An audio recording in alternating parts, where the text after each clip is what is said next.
After 19 months in the hands of Hamas, American Edan Alexander is now free.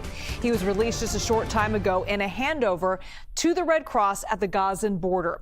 Now, the dual U.S. Israeli citizen was released in a deal aimed at getting a ceasefire in the conflict and resuming delivery of aid into Gaza.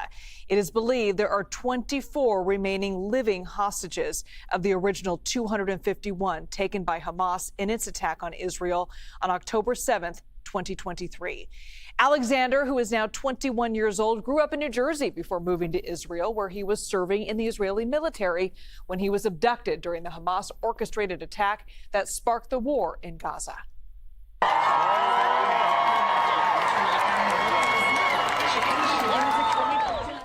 Hundreds there cheering at a watch party for Alexander's release. Family, friends, and supporters. A huge screen was set up for the crowd, showing Israeli news coverage of that release. Crowds began gathering early this morning as word spread of Alexander's impending release.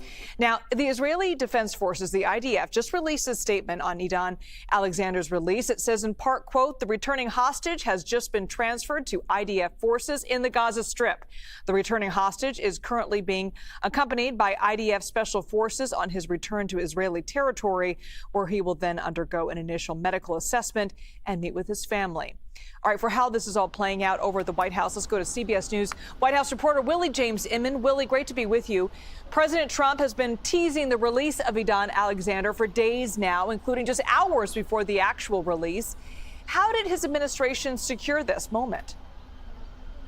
Yeah, that's right, Liz, and happy Monday to you. Well, certainly welcome news for Alexander's family, Mr. Alexander's family, with his release. The president talked about this earlier today. We know that Steve Witkoff, his special envoy, was in the region, currently still in the region, to receive Mr. Alexander and to check about his condition. We know that the White House has been really pushing for not only the release of Edan Alexander, but also the release of the remains of the Americans who have been held by Hamas. The president touched on that earlier, talking about how the families have really advocated for the release, even expressing personal pleas directly to him, also to his national security team. We know that that has happened not only with the Biden administration, but with the Trump administration as well. We have seen the families come here time and time again to advocate for the release of the remaining hostages. I do want to bring up a post from the president himself that he posted just a while ago. He said, "Edan Alexander, the last living American hostage, is being released."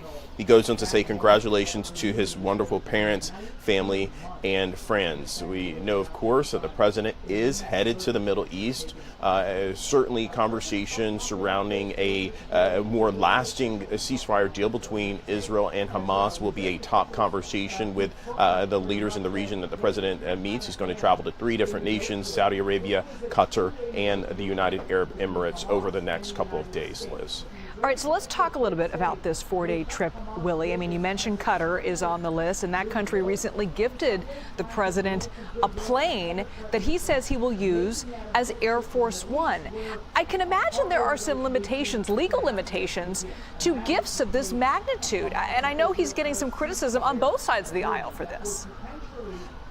Yeah, this raised a lot of eyebrows as we reported this story out yesterday. And now the jet itself, a 747-8, for those aviation enthusiasts out there, is a more updated modern version of the 747 that traditionally travels with the president, that the president travels aboard on those long distance flights. So that's the bigger jet with the 4 engines essentially there. This would be a more modern version of that plane.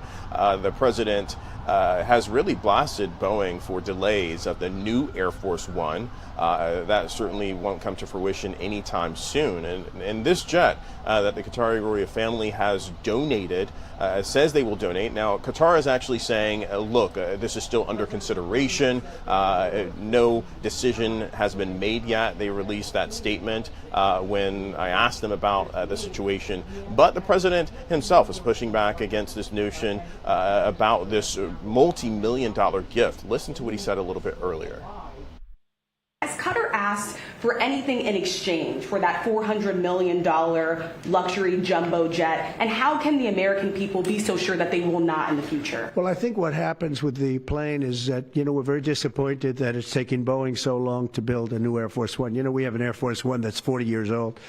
And if you take a look at that compared to the new plane of the equivalent, stature at the time, it's not even the same ballgame. I could be a stupid person and say, oh, no, we don't want a free plane. We give free things out. We'll take one, too. And it helps us out because, again, we're talking about we have 40-year-old aircraft. The money we spend, the maintenance we spend on those planes to keep them tippy-top is astronomical. You wouldn't even believe it. So I think it's a great gesture from Qatar.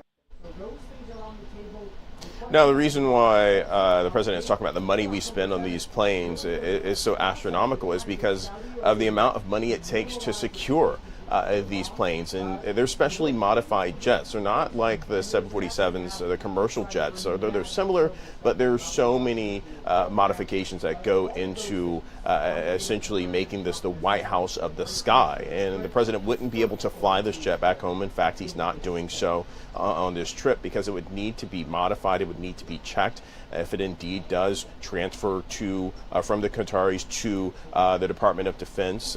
So it will be quite a lengthy amount of time. But in terms of the legality of this, the White House says that they're going to follow the law. They're saying essentially that they're still going through the legal process with this.